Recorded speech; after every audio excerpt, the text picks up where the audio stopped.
Not easy, huh? How old are you? 53. 53. And my knees are, my meniscus are broken, so it's very difficult to kneel and. I mean, there are some small chairs, you can sit. Well, like this, it's good. If I'm not right on the ground, it's yeah. Body.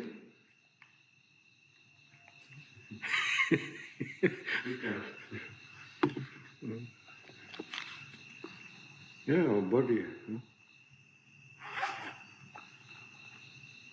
So, Saulin, how are you doing? Okay.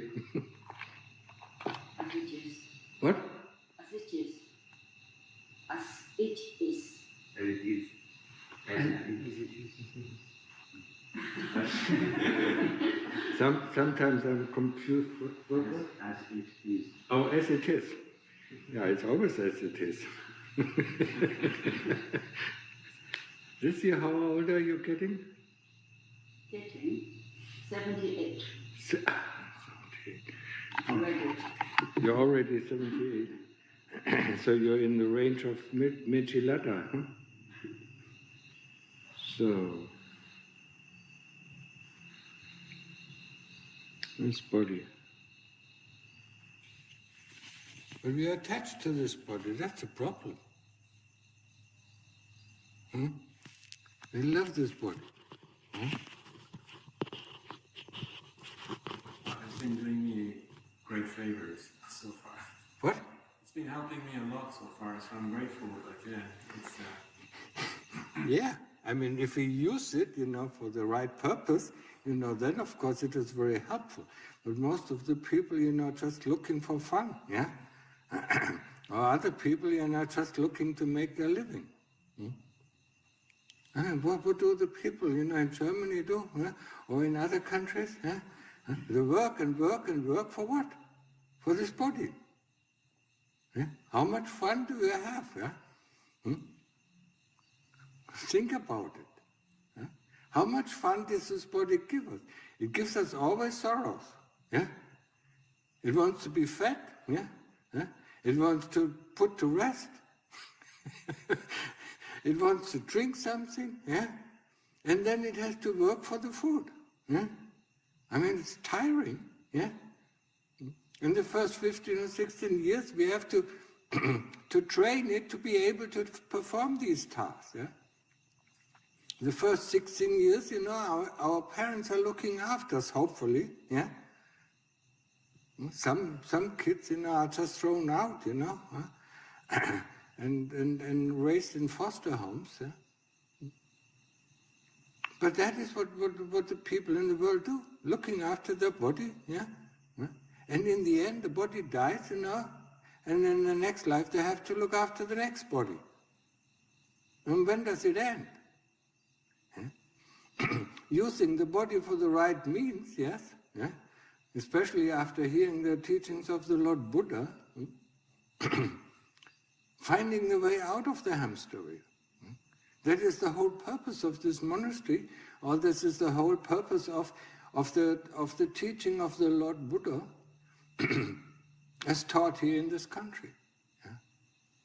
Not meditation, not taught in the West. Happy 5 days, and then you come out and you go back into the, into the mess, into the hell realm, No, we want to find, we want to find a way to cut down on the kilesas who constantly keep us in this prison. First in the prison of the, of this body, and then in the prison, of this universe, avijja, of the delusion. Deluded, What is it, What is it that is I? What is it that, I am, Who are you? Who were you, 5 years ago? What was your thoughts? What were your ideas? 10 years ago, 15 years ago, 20 years ago? Is it the same? So the I is constantly changing, of course, like the whole world is constantly changing. So what is there? What is fixed? No? No? Have you ever thought about that? Yeah? Who is this I that, we think, I am, I'm like this, I'm like that, yeah?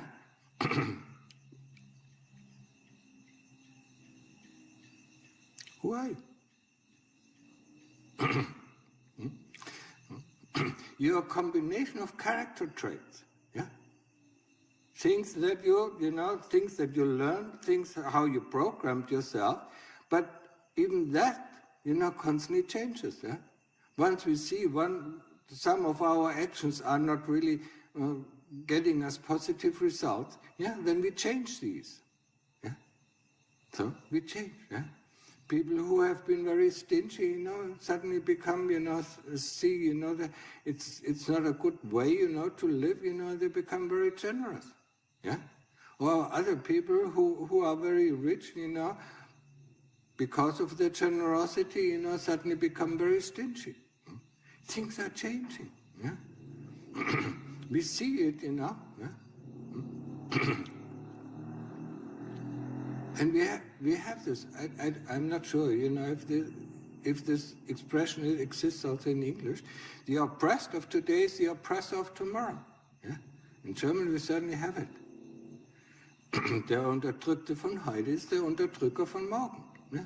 And we see that on the world stage. Yeah? So things are changing. Yeah? We are changing. We are constantly changing. Our body is changing. Our thoughts are changing. Our feelings are changing. Yeah? Our memories are changing. So what is it that is, yeah, that we constantly say, that's me, that's mine, that belongs to me? What is that? Yeah? When we think about the Lord Buddha, what did he say? The 5 khandhas, yeah? The 5 groups. Yeah? And this is the body, yeah? This is feeling, this is thoughts and association, our memory and association, thoughts and consciousness. Consciousness is coming and going. Thoughts are coming and going. Most of the thoughts that you have, you didn't even invite them. You didn't want to think them. They just come on itself, yeah? Come by themselves.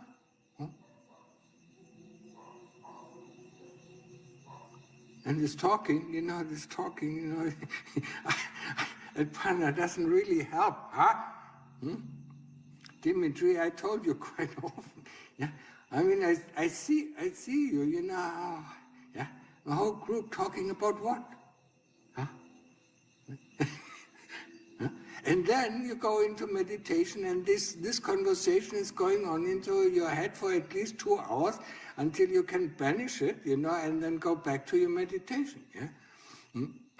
So it is the same thing, we roll up a stone, that we want to be at the top of the hill, yeah? In the middle we stop and let it roll down, and then next day we have to roll it up again, huh? And we don't get any further, yeah? Conversation normally doesn't help, yeah? If you have questions, you can ask me, yeah? But, talking about this, talking about that, doesn't really help, yeah?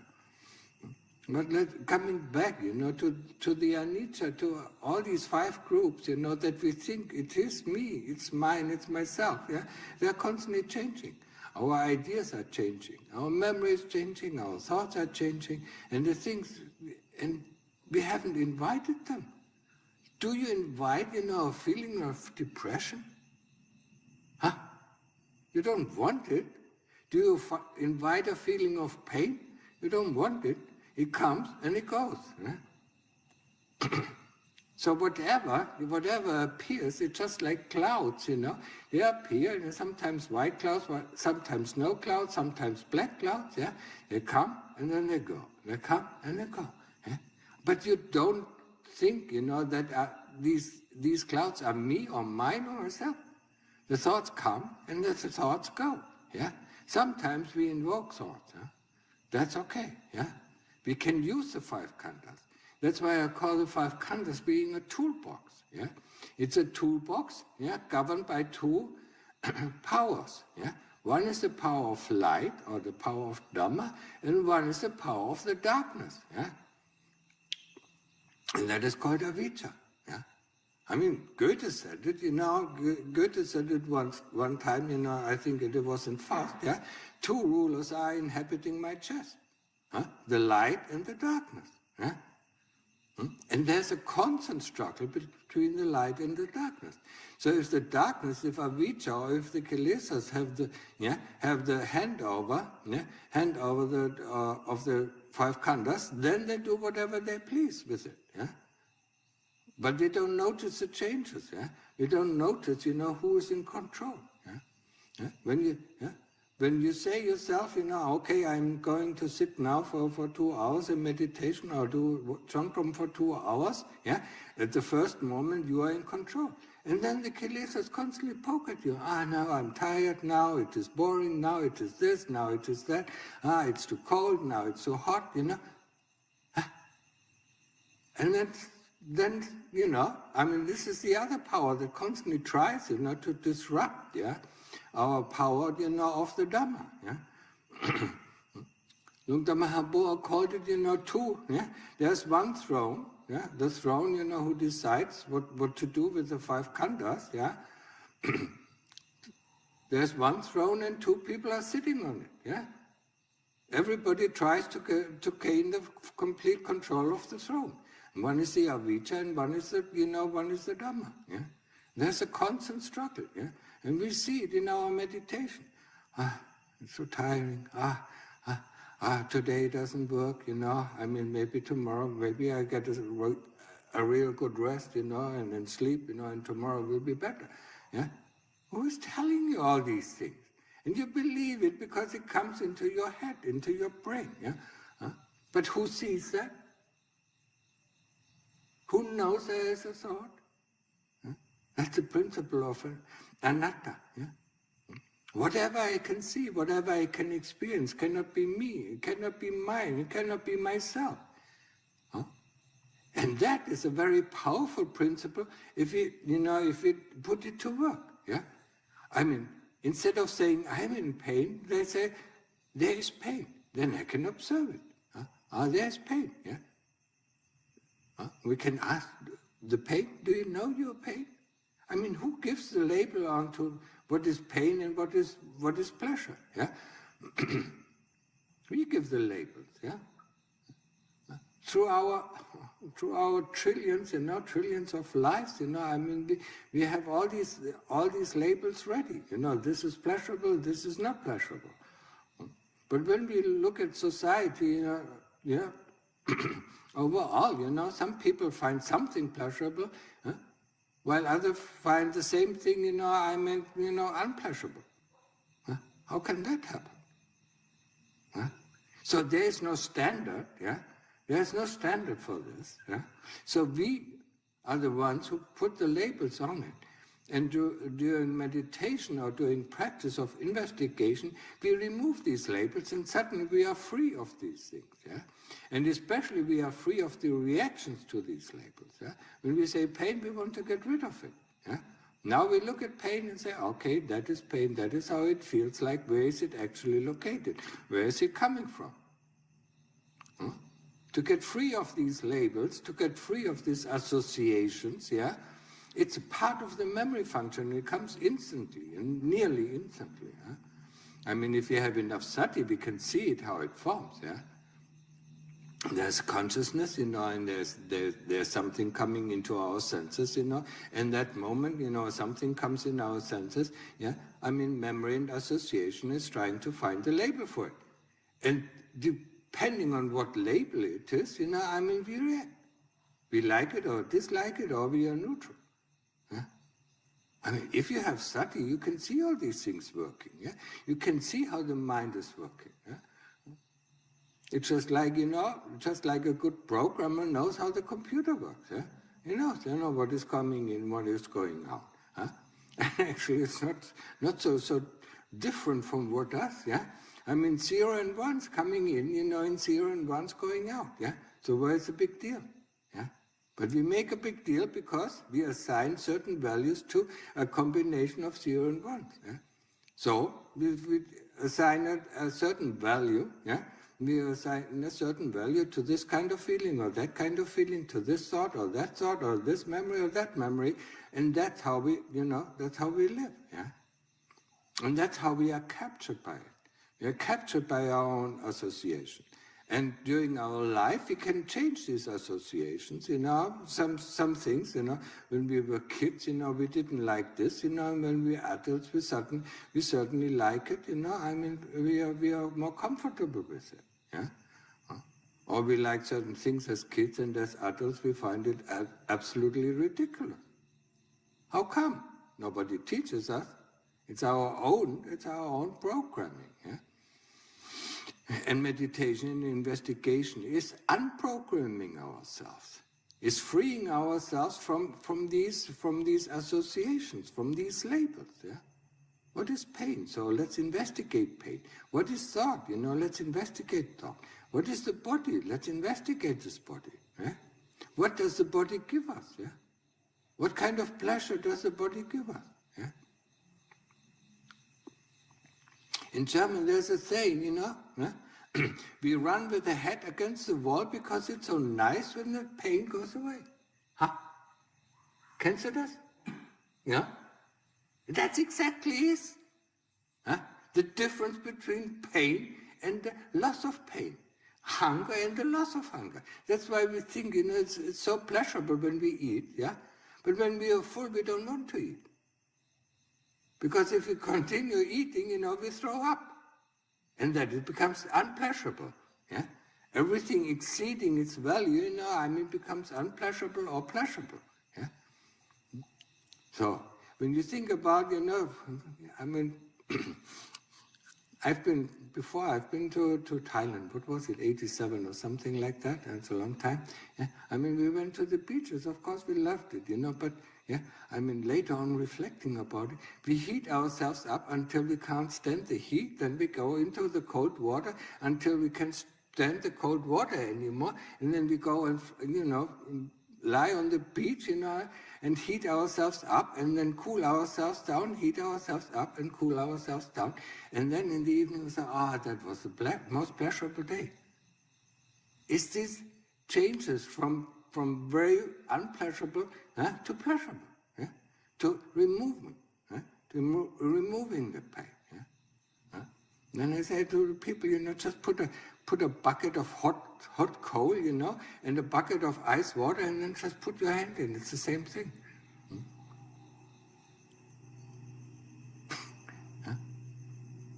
It's the same thing with sex. We heat ourselves up until we relieve ourselves, and then we think it's pleasurable. We don't see the pain in heating ourselves up.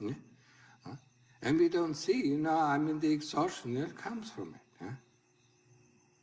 But we put so much value on it, so much, But we don't see, we don't see the basic working of it. So use anatta, see, when the thought is coming, okay, there's a thought, What has it to do with me? Who is the one who sees it? Who is the one who knows it? Ever try to ask the thought, do you know your thought? What does he answer? Nothing. Because he's a phenomena. Like all these things, feelings are phenomena. They arise and cease and arise and cease. Even the body is a phenomena. It's a very long phenomena, but it still is a phenomena. It grows, and then it gets older and older and older until it disappears. But we love it.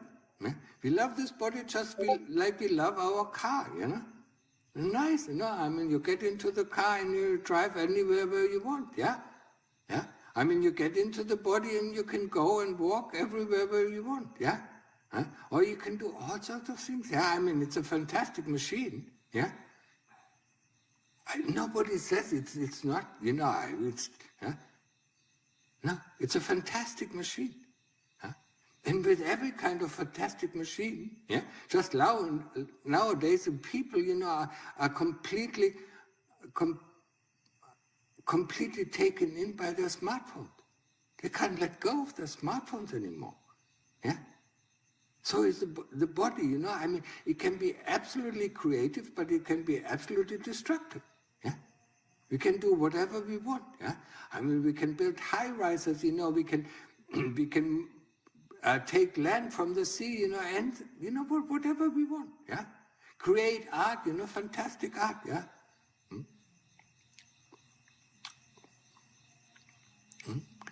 When you next time go to the Louvre, you know, I mean, you see, I mean, it's amazing, yeah. The music that we created, you know, amazing, yeah. It is very creative, you know, but we are stuck in this world and we believe that's it, yeah. And the next life, you know, I mean, we have to do the same thing, yeah. We have to learn and learn and learn, train it, you know, yeah.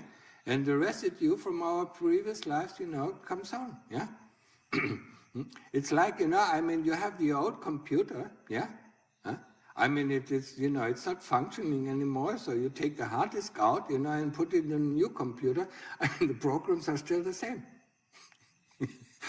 And that's it, yeah? When we go from one life to the next, you know, the programs are still the same, unless we change them, yeah?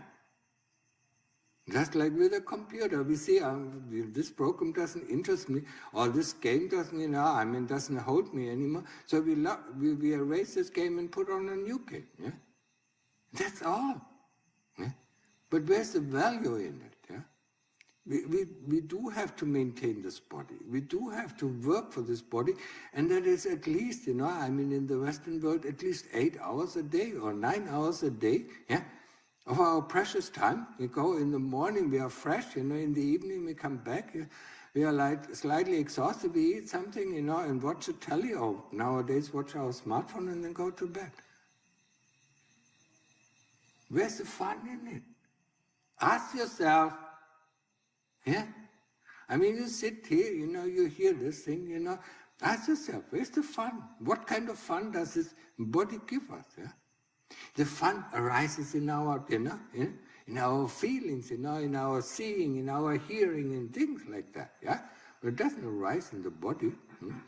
It arises in the senses of the body. Yeah? But the senses of the body, you know, if you go into the higher realms, the lower realms don't disappear. Yeah? Some of them disappear, others don't disappear. Yeah? When you go to hell, the feeling of pain is still there. Feelings are still there. Yeah. You have a fine body, you know, but, you know, I mean, feeling and anger, you know, and greed, you know, are still the same thing, yeah? It's still there, yeah? Even also in heaven, you know, it's still there, yeah? Body gives us some things, you know, that we don't have in other worlds, yeah?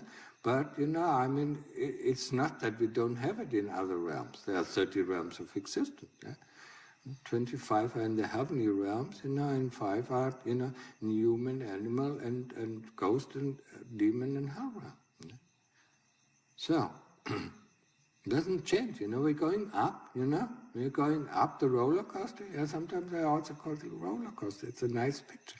Going up slowly, slowly, slowly, can't wait, you know, yeah, can't wait, you know, to go up, yeah. And then we go down the roller coaster, huh?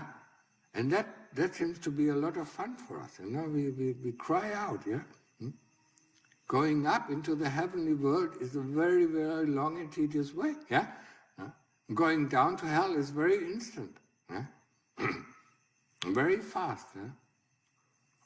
And we do, you know, when we come here in this world, you know, I mean, we have good deeds, you know, we have good characteristics and bad characteristics. We have evil, you know, in ourselves, you know, and we have goodness in ourselves, yeah. Some people have more evil and some people have more goodness, you know, it's a distribution, yeah. So nobody, you know, nobody is perfect, yeah? So our task is, you know, to get rid of, you know, the evil in our mind, you know, and train, you know, train to be good, yeah.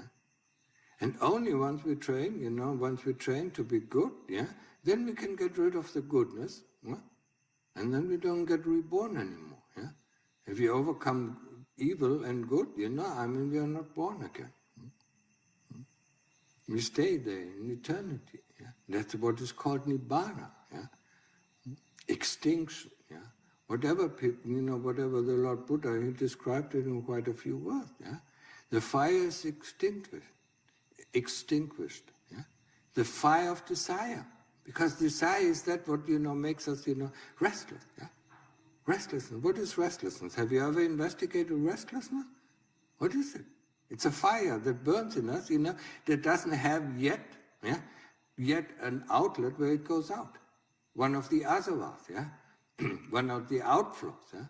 But the moment we find an outflow, I need to do this, then the restlessness, the energy goes out into this asava. Yeah? If it doesn't find one, we don't know what to do, it's burning in us, yeah? And we have to overcome this restlessness, the desire to be, the desire not to be, the desire to become or not to become, the desire to want something or not to want something. Yeah, that is the desire that is burning in us. And it just looks for an outlet. Yeah, and depending on us, what our outlets are. That's where most of the energy goes. Yeah. Instead of investigating, the next time you feel restless, investigate. What is restlessness? How does it feel? It's very uncomfortable. Yeah, I agree. Yeah, it's a burning. It's burning inside. It wants to go out. It's a fire. It burns us up. Yeah, but the moment we really start to investigate, it suddenly becomes a concentration, and then it becomes something like before I said. It becomes something very comfortable. Because the concentration is, concentrated energy that becomes very comfortable. Yeah? So the desire, the burning desire is gone, and becomes something that is very comfortable. Yeah? Peaceful, stillness, or whatever. Yeah? Or joy. Yeah? Whatever it is. Yeah? This is the trick you have to understand. We started, most of us, coming from the West, we started a lot, we went to school, for 12, 13 years or 10 years, and then some of us went to university, learned so much, it's all useless.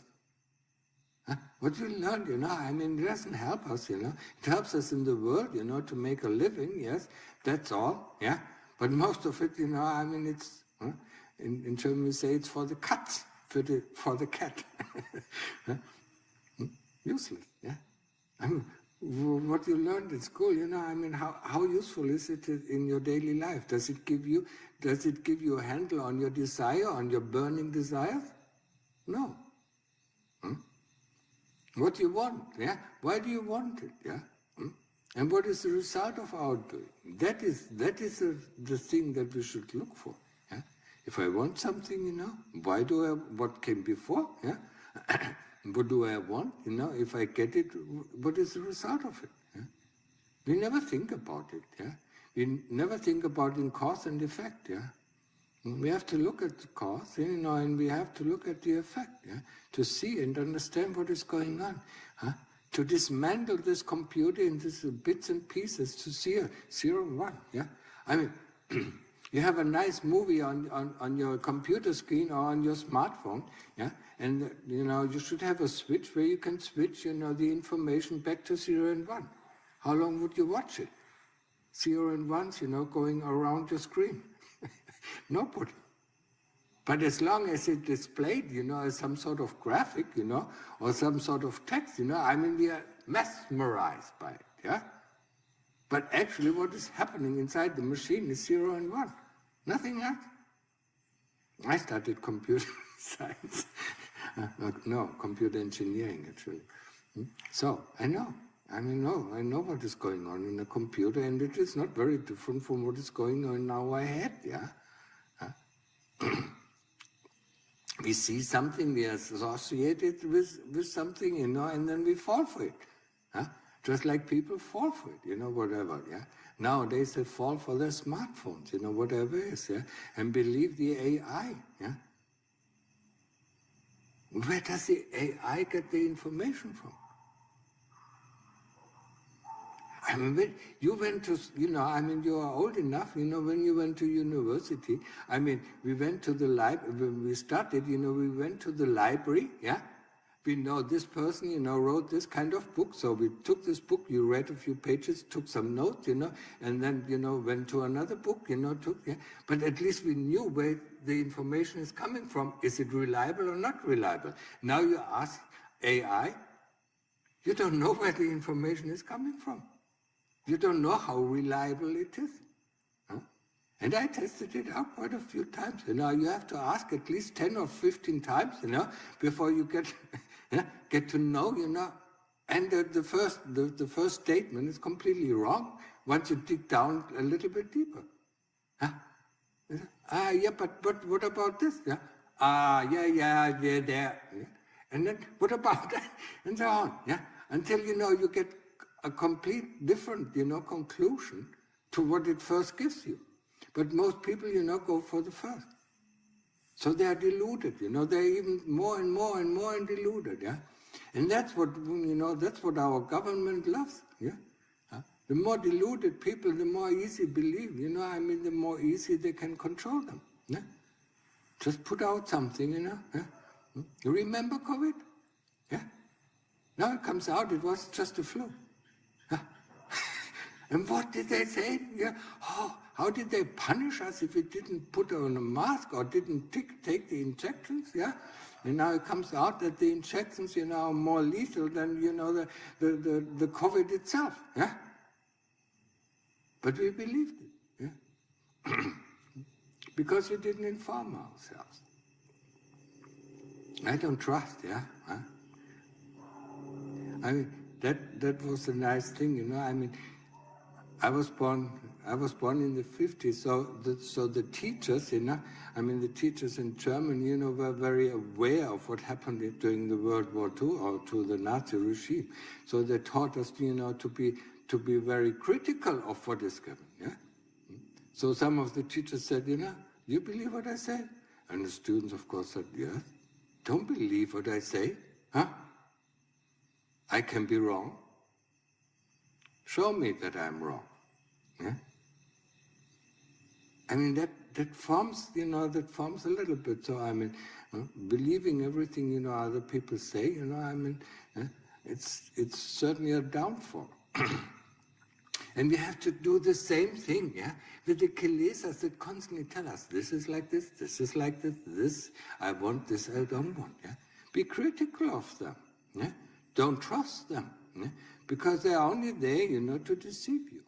Deceive you in believing this, I am, yeah? Who I am? I've never found anything that who I am, yeah? Except, for when I go into Apana Samadhi, this stillness or this knowingness that is there. Yeah? That's what I really am.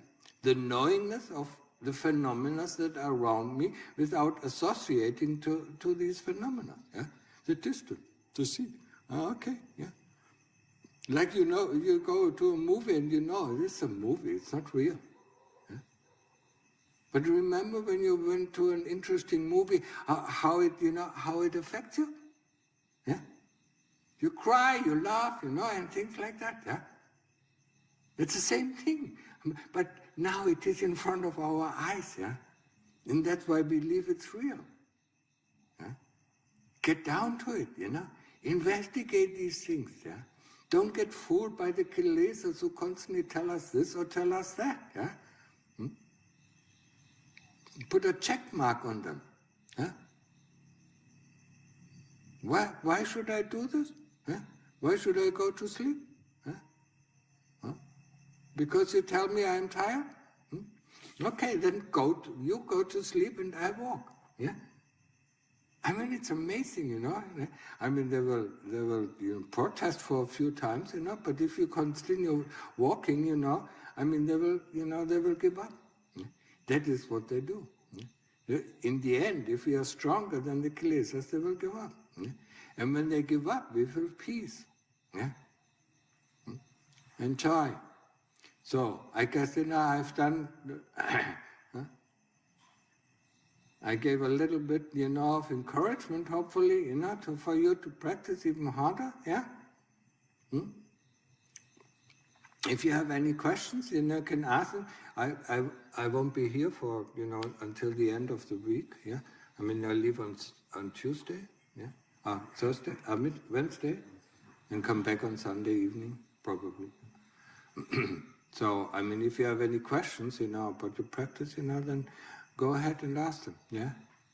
Yeah, I wanted to ask, for me, when I looked you first time, I looked like you say something clever in Thai language. I don't know what, but it looked clever. And I looked else, you have fun, you have enjoying with talking with another people. And for me, it was very cool to take this balance when you are clever in your idea, in your mind, and in this moment you are else a little bit joking, a little bit having fun, but in correct type. And for me, usually I have just mind, so emotion like a little bit blocked, and I must to do this, I should to do this, I will do this, but usually forget about feeling, and interesting how to find feeling inside of me first, and how to make balance, to be clever, to do what you should, and have fun, have life inside of the moment. I mean, you have to evaluate, yeah? I mean, if you do something, if you don't know, know what you expect from doing this, yeah? And then check it out. Yeah, once you've done it, yeah? I mean, there's nothing wrong, I mean, if you're okay, if you're within the 5 precepts and there's nothing wrong with it, then check the result. That's how you know, yeah? I mean, do you feel comfortable with doing it? Check it, yeah? And is the result comfortable for you or wholesome for you? Check it. And then you know what is good and what is not good. Because there is no wholesomeness for every person, it's different. Yeah? And it also changes. Yeah? But we also always have to be within the 5 precepts. Yeah? Dimitri, you still speak Russian, no? Yeah. So if you don't get the real thing across, you can ask him to translate it. Okay. I think I understand most of part. Okay. Yeah, we used to have a Ukrainian monk here, but he's gone a long time ago. Yeah. So he translated all the Russian, and then we had a Russian lady. Well, yeah. I hope more Russians are coming, yeah? I've seen on the videos there are plenty from what I watched on YouTube. What? I was surprised the whole time I've been here there haven't been any Russians because in the videos I've seen like plenty of visitors. Yeah? Yeah, I mean, they used to be, they come and they go, just like most of the people, come and go, yeah. Americans come and go, Europeans come and go, yeah. I mean, there used to be a lot of Germans, and now there's hardly anybody. Yeah? So it's, anicca, impermanent. Yeah? Okay, so you understand? Yeah. Okay. Any more questions? Yeah, I have a question. Yeah. Maybe it's 2 questions in one. Some of the difficulties I face in life is about making choices, and the other one is procrastination. About making choices, I've realized not long ago by listening to a podcast that my problem is there is a syndrome called fear of a better option. And in a lot of situations, in a lot of cases, I'm in this situation and I just get paralyzed. I can't make the choice because I fear if I make this choice, there might be a better option later on that will present itself and then I miss it. And so that creates a lot of difficulties. It can be for like very simple things like buying a chocolate bar in a supermarket where there are 100 different types of chocolates and then I can't do it. Or it can be deciding which city I want to live in. So like a different ranges of situations. So this is the first thing, and the other thing is procrastination. I tend to procrastinate a lot in my work. like I can't get started usually before 6 p.m. because my mind starts working like 2 or 3 times faster from this time. But that creates a lot of difficulties, a lot of dukkha, because like before I came here, for 1 month I slept like 3 to 4 hours a night because I had to catch up what I didn't do before. And so my question is, I'd like to understand from a Buddhist point of view how to analyze this. What like from in a Buddhist logic, what is going on and how to investigate it. I don't know if you can help with this. Can you give me a definition of procrastination? Procrastination is I'm waiting. Wasting time. I'm waiting. Like I'm creating in a stress. Or putting it off? Yeah. Okay. Like I should start something, and I'm delaying it until there is enough stress accumulated, and then I have no other choice than to do it. So That's not a wholesome way to do it. Yeah. So, the first thing is, what are you afraid of? You ask yourself, in the situation, what are you afraid of? And then look into the fear. Yeah. I mean, we think, we make one choice, and the whole life, ends. No. Every moment we have a choice. Yeah? And if we ask actually our heart, the real thing is, the good thing is, you go into meditation and ask what the heart wants, and it makes always the right choice, yeah? It might be a difficult choice, but you will see it will be wholesome in the end. Because the heart knows that. I remember, when I made the choice to go into homelessness, give up my job. I had a good job, yeah? I was paid quite well, I could travel through the whole world, yeah? And then suddenly my heart says no, yeah? You have to go, and you have to go into homelessness, huh?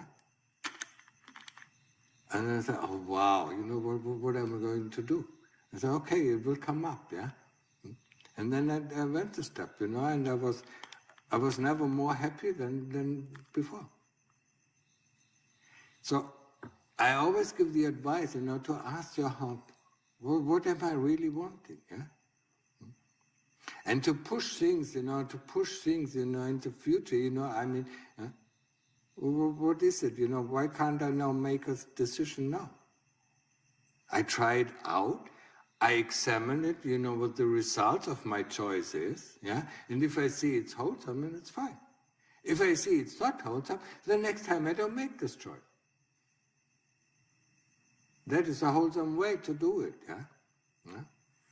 I've tried that, but my heart just seems to not know. In some situations, because you're not deep enough, what your heart wants, yeah?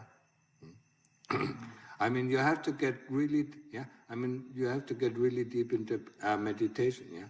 So, I had the fortune, to be able, to get into samadhi very easily, yeah? And that's, the moment you get into samadhi and you put the question in front of, before you get into samadhi, the answer comes out, yeah? Not always, but, most of the time. And, sometimes the answers is very painful, yeah? We have to go through a lot of pain, yeah? But then after this pain, we're relieved of all these things that oppress us, yeah? So, do meditation and then ask the heart, yeah? Try to get the mind in, don't think your way out, because that always leads, to doubt. Is it the right decision? Is it not the right decision? Is this the right? And that is even worse, than making a decision. Yeah? To doubting, yeah? Okay, I go with this decision, I check it out, and see what is the result with it, and the next time I make a different decision. We have so many options every moment, yeah? You go, where do you live in Lyon? Yeah? Lyon is not a small city, yeah? You can choose, to go the main path, you can choose to go, left, but if you choose to go left, you can also choose to go right, and you can choose to go back on the main path. So where's the problem? Yeah. Yes, if you go to the smaller roads, you will face different kind of karma. You know, if you go back to the main road, you will face another different kind of karma. Yeah. So, you understand? Good. So, any other question, Berlin? I heard, you know, in Berlin, very cold and very much snow, you know, and even the power went out for 5 days. Boy. I mean, one of the terrorist groups, you know, called Vulcan Group, you know, I mean, exploded one of the power generators, yeah, on the main power line, and you know, 50,000 households were in dark for 5 days. But these kind of terrorists we love, yeah, who destroy our Nord Stream, you know, very good, you know. Anyway, I won't go back to Germany. Certainly not, yeah. Can I, Unless the Nazi regime is gone, yeah, then I go back. What? I'm just thinking about the question about Yeah. voices, yeah? Yeah, Because I talk about it quite a bit with my other daughter, yeah, and we always are undecisive to do this or that or the other, right? And I think, well, from my look at, I look at that thing, it's because we have so much greed, we want everything we want, yeah. and we were so fear of losing out. You see a lot of greed because of that, and I think, of course, meditation helps you. Yeah, meditation, of course, helps you, yeah. I mean, it makes the mind much clearer, you know, what we want, you know, and why we want it, you know. That this makes it much clearer, yeah. I mean, we don't want to lose out, you know. I mean, we don't, yeah. So was I right to say this is because we have so much greed? Yeah, I mean, yeah, or so much anger. I mean, it can be greed or it can be anger, you know. I mean, we do a lot of things, you know, because of anger. You're getting angry with this, okay, getting angry with that. Yeah,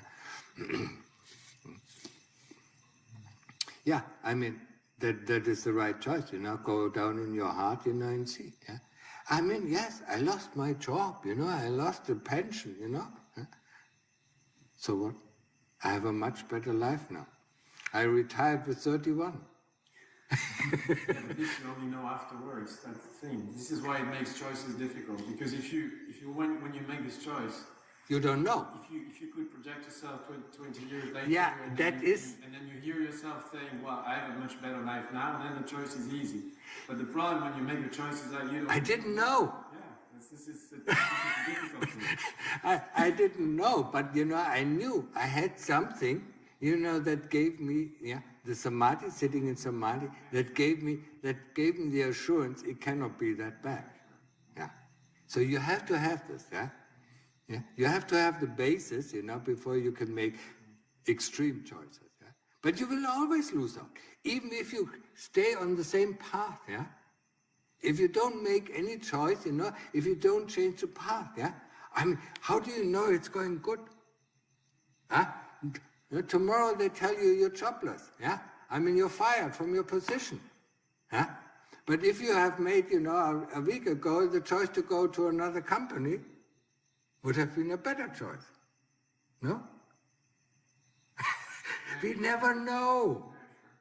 We never know what is going to happen tomorrow, yeah? But the one thing that we can be assured of is our karma.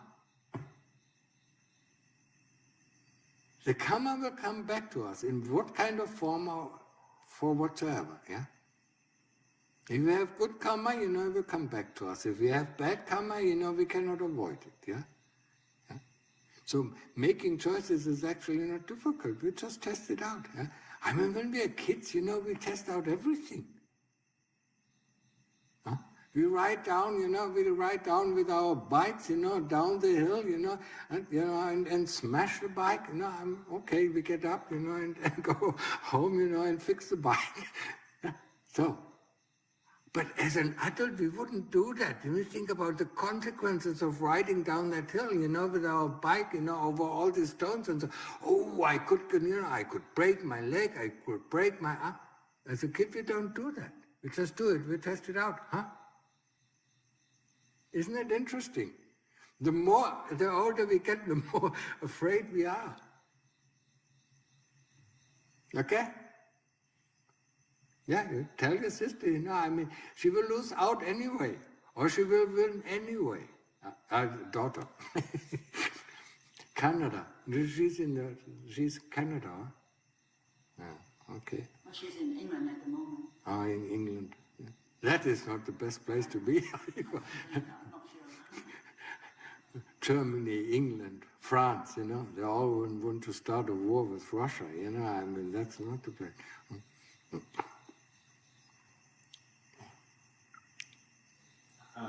I also wanted to ask, I think about choices else, and we usually think about future, how it will be better for future, Yeah. how to do for future, and most of us take a job to have, most of us do not what they like, not what they feel, and do what they need for have a good future. Yeah. And how I look, better say, do I understand right that Buddhism idea say more focus in moment and not so much think about future? Yes. Is it? Yes. That. It will not be problem if you not will think about No. future. There's no problem. Because every moment you're in the present moment, you're aware of what is going on, yeah? And if you have sati, you never make wrong decisions. If you think about something, think about your plans, when did they ever work out? They normally don't work out, yeah? Sometimes they do, but most of the time they don't work out. If you're in the present moment, yeah, if you don't have thoughts about the future, if you're not worried, if you're not afraid of anything, you know what to do next. And maybe, there's nothing to do right now, we just wait for something to come. But for people, for people who still have work to do, yes, of course, you have to think a little bit about the future, yeah? But don't worry too much, just like I told him, ask the heart what it wants, yeah? What it sees, maybe it sees something, maybe it sees something, yeah? And then you go this way, yeah? If it is painful or not, yeah? Okay. Yeah, I don't say, that people shouldn't think about the future if they still live in the world, of course they do have to. Yeah? But depend less on these kind of thoughts and to stay more, with what is happening right now, with whatever you feel comfortable. Yeah? And fear is something that you really have to fight. Yeah? You have to investigate, yeah? Don't be driven by fear. Before I was talking about COVID, people were afraid to die, yeah? And that's how, yeah, that's how government, use, or dictators, use the people to do things that are unwholesome for them. Yeah? If you don't do this, you will die. And everybody, of course, is afraid of death, so they put on their mask and they get 3 injections, Yeah, and in the end, does it help? No. Yeah.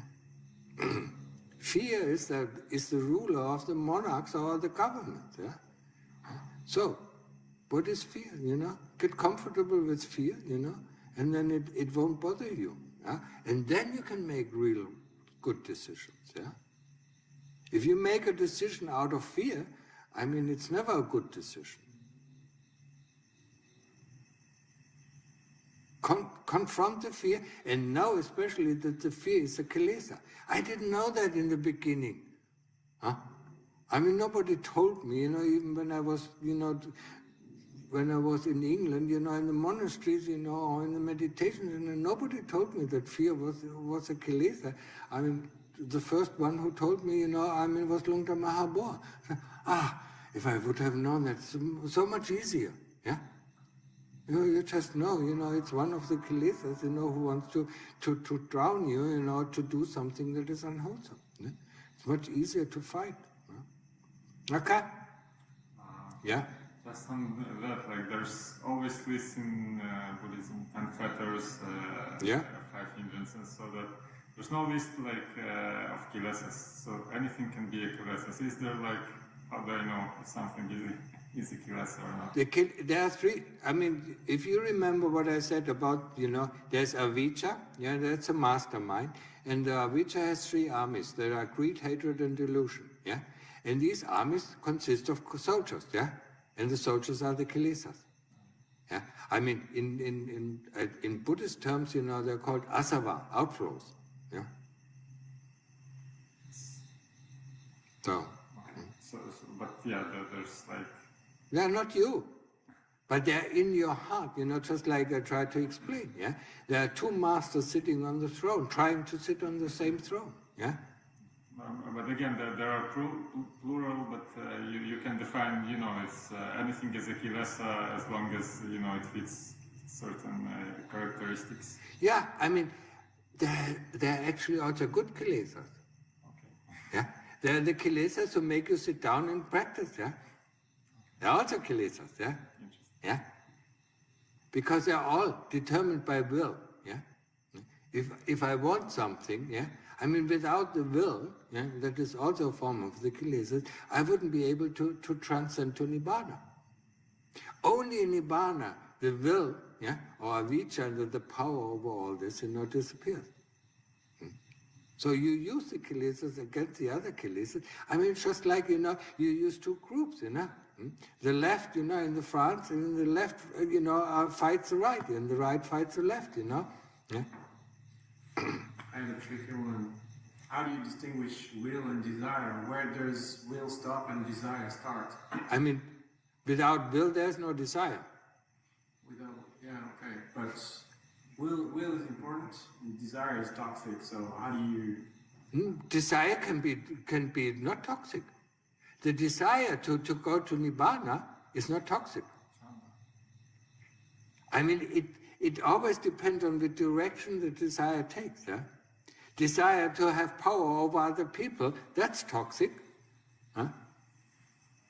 Desire to control the world is toxic, yeah? But the desire to become free, yeah? Or even the desire to be generous, is not toxic. To help other people, it's also a desire. Yeah?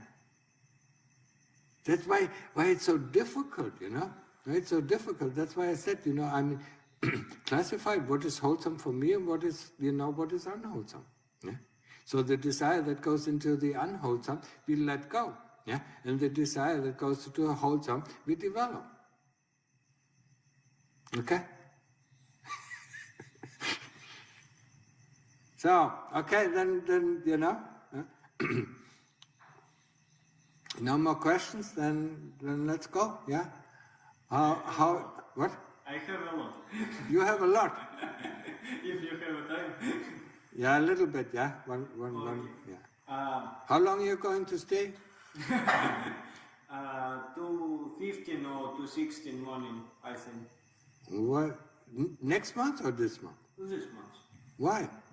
No, Okay. maybe I come back. I think. Yeah, okay. Yeah, so what is one question? Before food, we usually have a praying text, like I have this food not for enjoyment. Pleasure, not for fun, not for fattening, not for beautification, but only for the maintenance of the body. Yeah? I remember in Russian and English it was Okay. more difficult. Yeah. And I think about some disbalance in ideas, because Buddha say enjoy the moment, Yeah. but praying text say not enjoy this food. No, nobody says not enjoy the food. We take it not for enjoying, not for fun. Not for pleasure, not for fun. I don't eat for pleasure. That doesn't mean that the food cannot be pleasurable.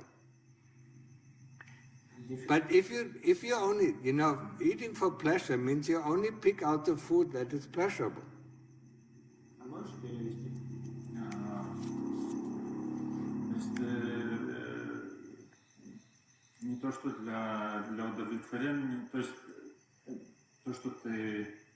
Какая твоя цель? Ты можешь удовлетворяться, но твоя цель не удовлетворение. То есть не то, что ты отторгиваешься от удовлетворения. То есть главное, чтобы цель была не удовлетвориться. Конечно, если ты кушаешь и удовлетворяешься, не то, что это тебе не цель, конечно, не да, удовлетворение. Так что, да.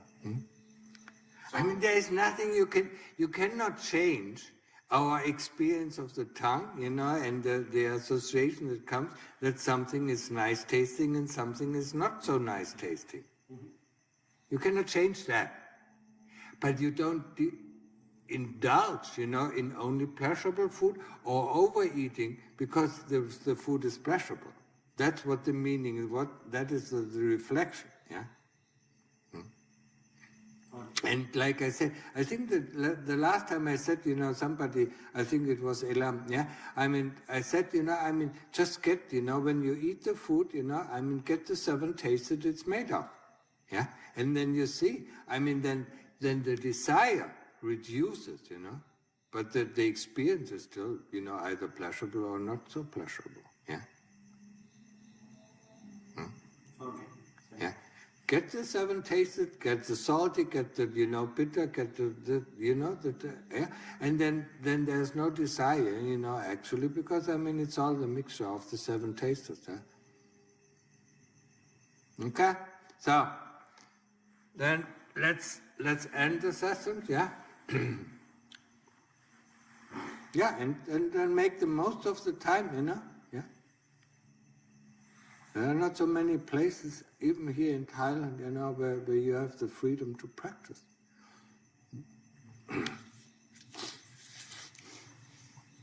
Used to be Bantat, yeah, used to be, yeah. Wonderful, you came in, yeah.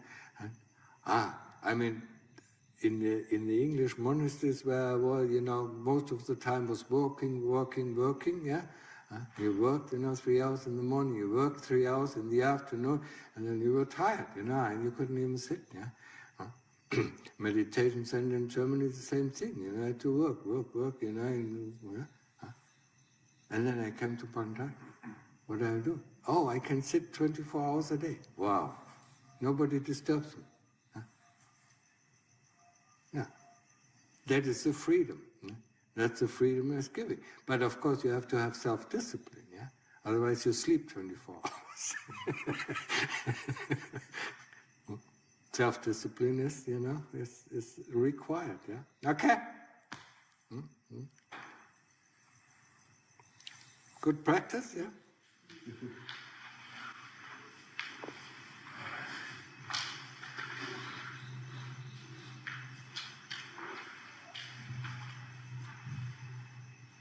I wanted to say I'll be leaving tomorrow morning, Yeah. and I'm very grateful this stay I've had here.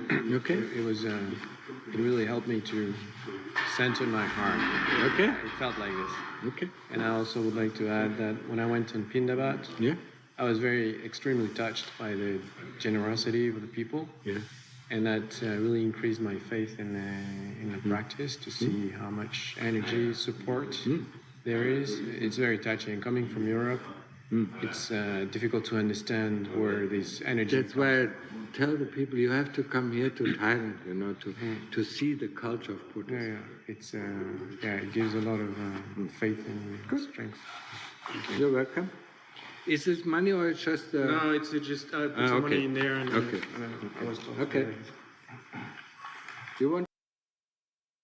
Okay, so I hope everyone enjoyed that talk and that practice with that's Ajahn Martin Piadamo, and I'm sure as maybe you could feel or connect with, he's a wonderful, incredible Dharma teacher. And this is one of the things that we can do, my friends. This is one of the fundamental practices that we can do. And sitting and striving and trying to practice formal meditation in your house or in your room or after you come back from work and something like that, some idea like that, that's going to be tough. That's going to be a tough sell for anybody to get some success or development in that. Even, okay, I'm going to listen to a Dharma talk now. I'm going to sit upright. I'm going to try my best. Good idea, but actually one of the things that we can do is we can nourish ourselves.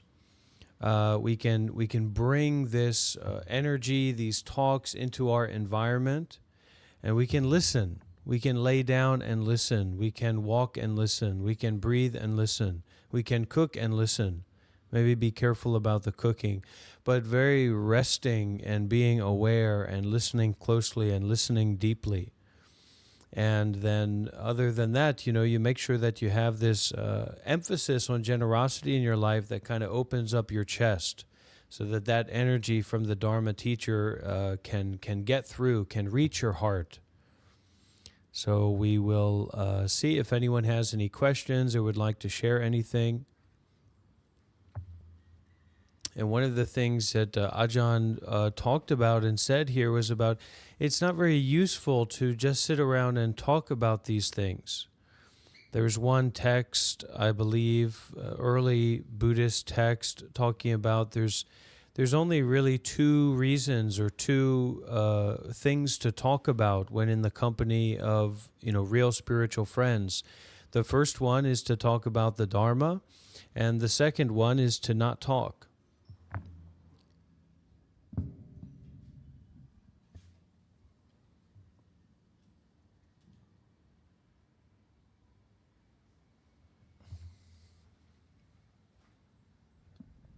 So we have any question or anything like that? Something to bring up? Something to share?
Few situations when they arise.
Hello.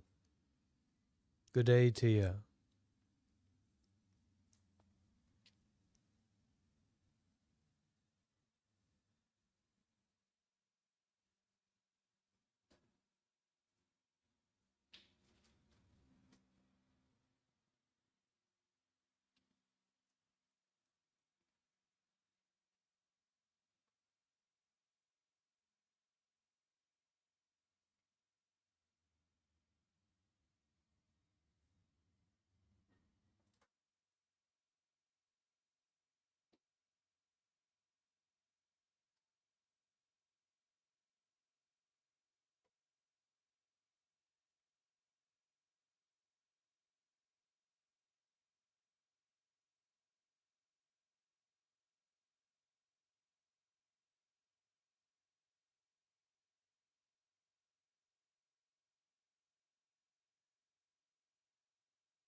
Let it go. Let it be. Let it go. Let it flow.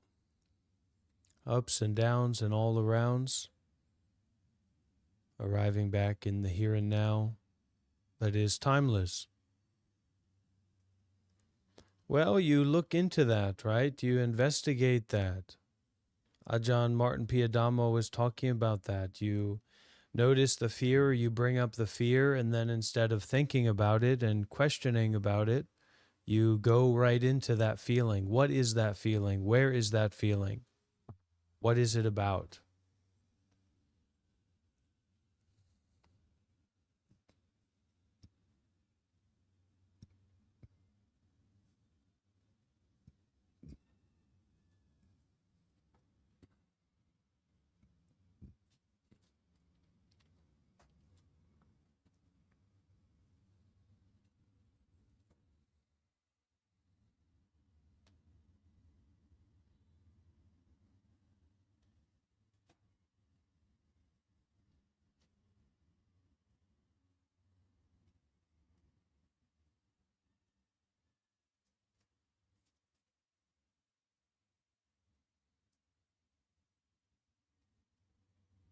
Let it go.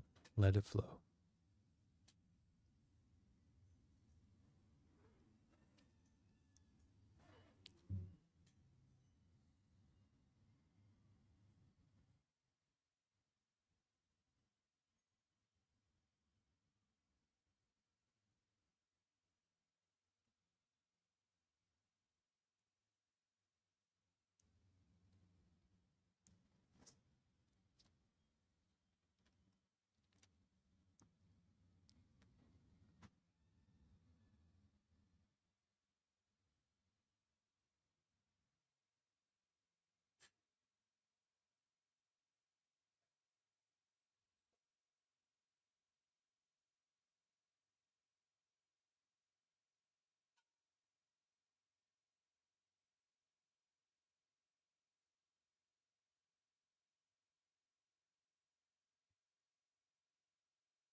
You make the heart unreliable without a willingness to listen closely to the heart. Listen to the heart.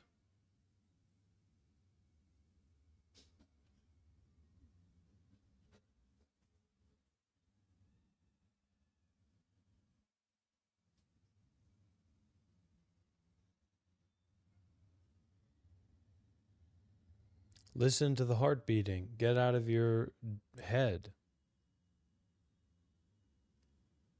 100%.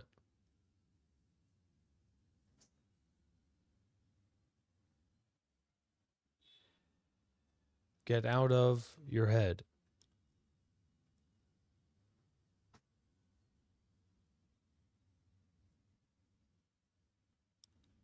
That is the important. That is the very important.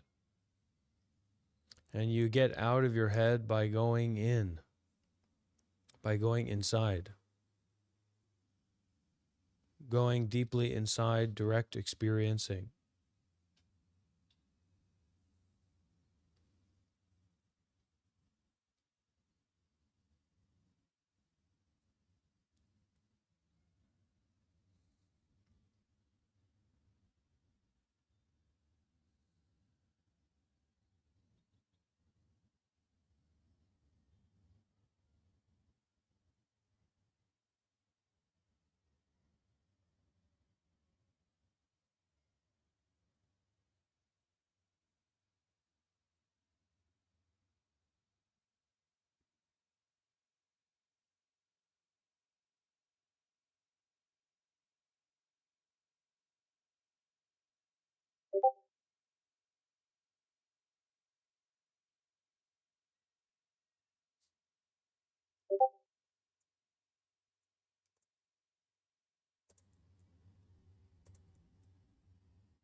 Work on stopping thoughts. Work on bringing thoughts down to zero. Work on preventing further thoughts from arising. Now you can be a little bit receptive. You can look a little bit closely. If you're just identifying with thoughts or the ideas that you happen to have, that's a very big issue.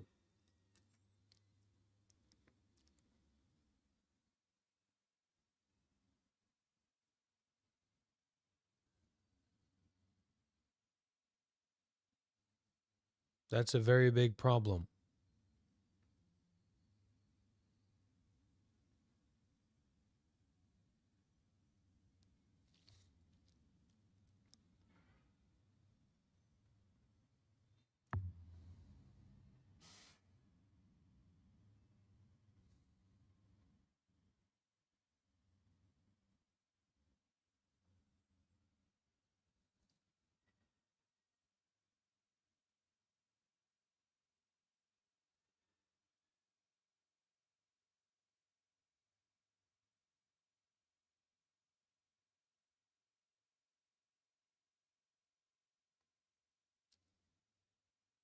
Can you experience, can you be with now?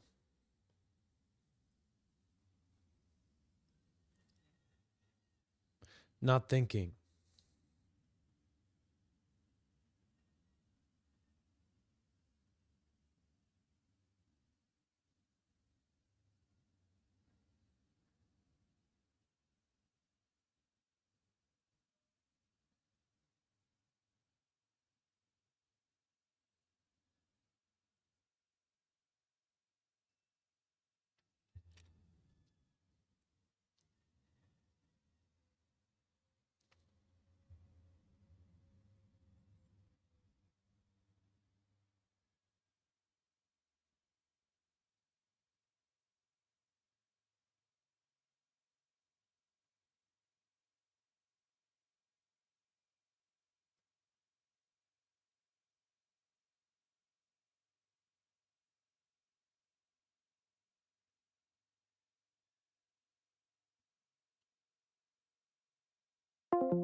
Okay, thank you for your support. Return to your nature. That's much appreciated.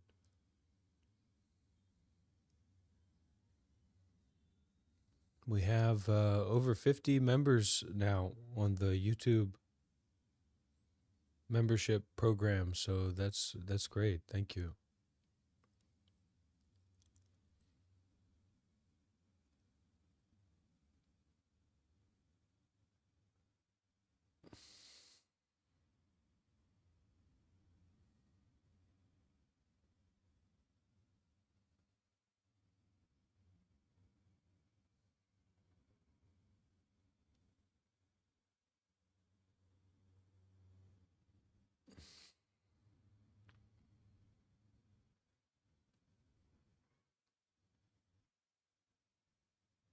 Building community and creating these kinds of spiritual environments,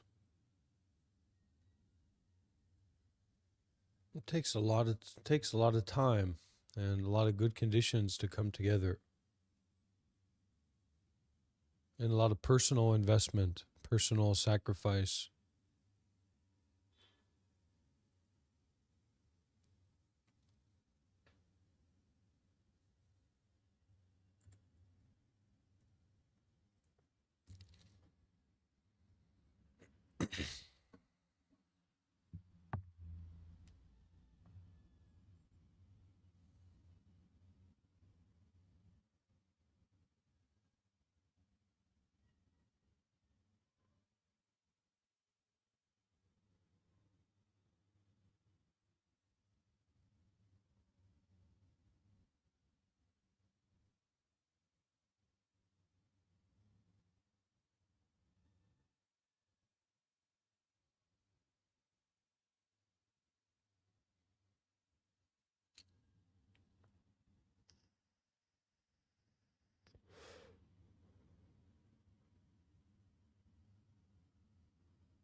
That's right.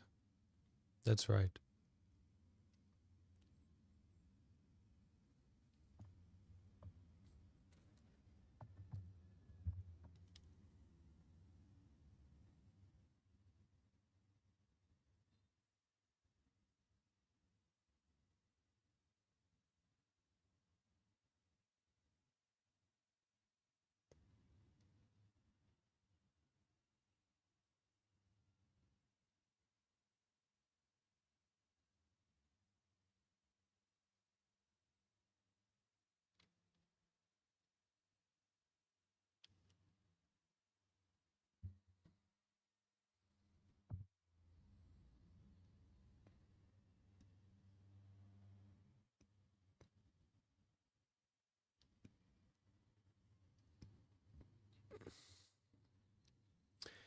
Master Zhuansha said, even Mahasattva Fu only recognized luminous awareness. Master Dongshan Zong said, tell me, has a Zen monk ever slept in the daytime? These are sayings by two venerable adepts, who says there are no wizards in the world. You'd better believe there's a separate sky inside the pot. I too have a verse. When I want to sleep, I sleep. When I want to rise, I rise. With water, I wash my face, so my skin glows. Sipping tea, I moisten my beak. Red dust rises in the immense ocean. Billowing waves rise on level ground. Ha ha, ah ha ha ha, la li la li la.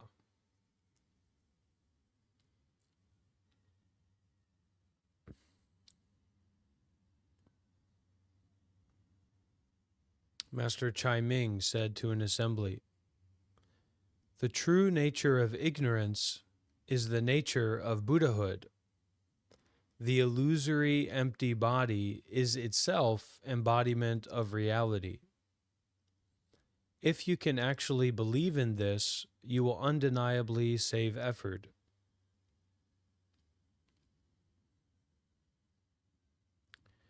You could say when Sudana entered Maitreya's tower, in the final book of the flower ornament scripture, infinite teachings were thoroughly comprehended, and he attained total non-obstruction and realized that things are not born.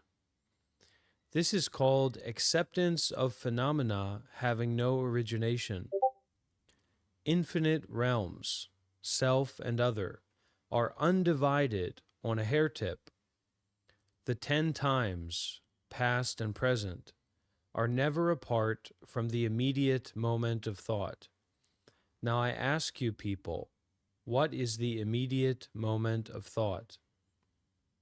The essence of your ignorance is actually the nature of subtle luminosity of your basic awareness. Because you do not understand the root source of birth and death, you cling to the false as true. According to the influence of falsehood, it makes you fall into repetitious routines and experience all sorts of misery. If you can turn awareness around to illumine within, you will spontaneously realize the original true nature is unborn and undying. Now, I was watching a TV series. I watched a bunch of it called Snowfall, and it's about, this young black man becoming a gangster and a drug dealer and wealthy and going through all these things, and didn't turn out too well, surprisingly, or not surprisingly. But one of the interesting aspects that I noticed about it was how it would get to this point where, you shot that person, but they died because this person had done that. And it just on and on and on. Everybody's standing in a circle pointing fingers at each other. But actually, there's nobody to blame. There's no original cause to be pointed to. It's just a story. It's just a game. Stop pointing fingers out there and turn the awareness around. Those would be the farthest things from psychopaths. I mean, human beings are much more likely to commit psychopathic activities. Who's Yes. that? If we were Yeah. to give consciousness, basically, if we were to give consciousness to the earth, right? How did he And get in we here? take, and we take no, not just that, and we take away the entire God thing, and we take away the entire divine plan. Like all we're gonna have, like literally, all we're gonna have left is nature, right? And that nature is the biggest dirty bitch that you could ever meet in your entire life. It kills for no reason. It gives birth, gives life to no reason. It's all a cycle, right? No reason at all And the for universe this. is the same. Huh? No, Why? it's not. We Because have I to remember communicate that there is no everything. differentiation in nature. So there's no such thing as an elephant being better than a cow. So there's no separation Exactly. in nature. So it can't be dirty or good or bad because that doesn't actually exist in nature. Right. We're just going Yeah, along with we're like a talking from an hypothetical extreme paradigm moral here. frame. We're That's why I talking from posed an the question extreme. earlier. All right. We You guys assume got the Yeah. moral framework already, Yeah, this right? is just It's a relative. hypothetical framework. This is not like It's we just relative. actually It's think not this. objective. Yeah, it's not objective. It's just a relative thing. It's just, But no, if, we're going to ascribe consciousness to something that's inanimate like the earth or the universe. I mean, It's what we much can more take easily is explained, the closest thing we could get to trying to understand like a consciousness, that was within the universe. It's like it's this. God. You can It's see, yeah, exactly. That's all. That's just put it in shorter terms. If I look at the mountains and I look at the sky and I look at the rivers and I look at everything in the world, it communicates to me something behind it, right? Something behind that, a conscious agent, essentially. But to say that these things themselves are conscious agents, I mean, this has no This is evidence. It, that's it's not really anthropomorphic. close. You know, I mean, It's just, No, no, no, no, no. Ex Machine. This is a kind of insanity. Ex Machine. I'd like to help. I'd like to support, but maybe you give me a call on WhatsApp because this is a big problem.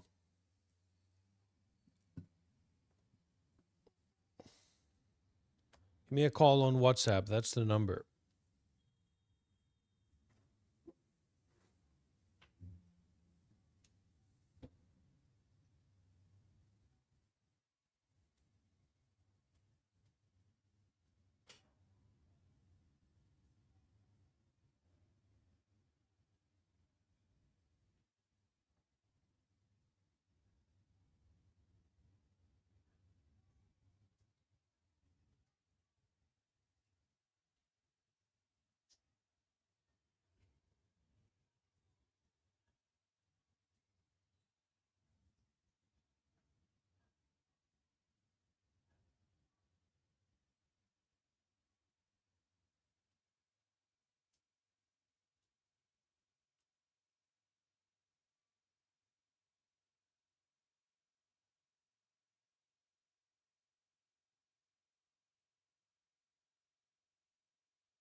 Because we're thinking about things, we're running around and we're thinking about things, but our relationship with the spirituality, the spiritual lifestyle and spiritual way of looking and way of seeing and way of hearing and way of experiencing, that's very essential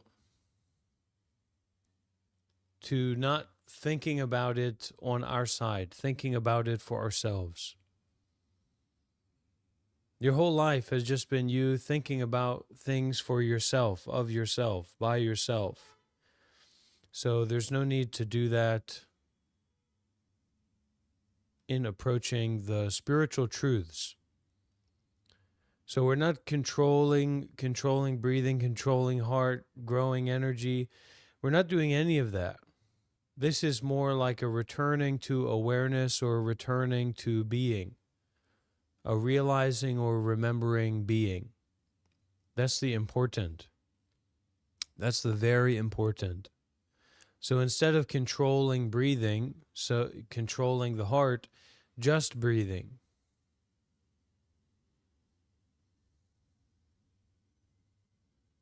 Just breathing as a practice, as a way.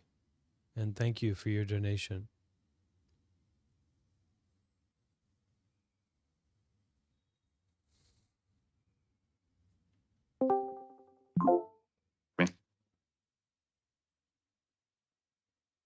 She's kind of boring. She's a drug addict. You know that, right?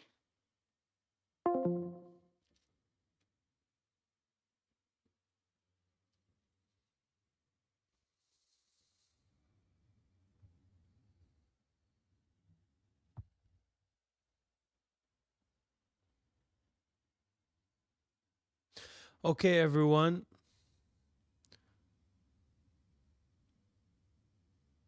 Take care and be well.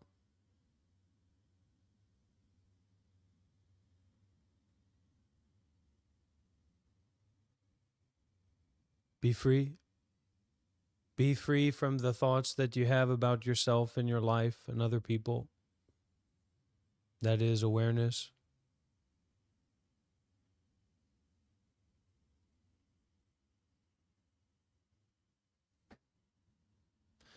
Sadhu, sadhu, sadhu.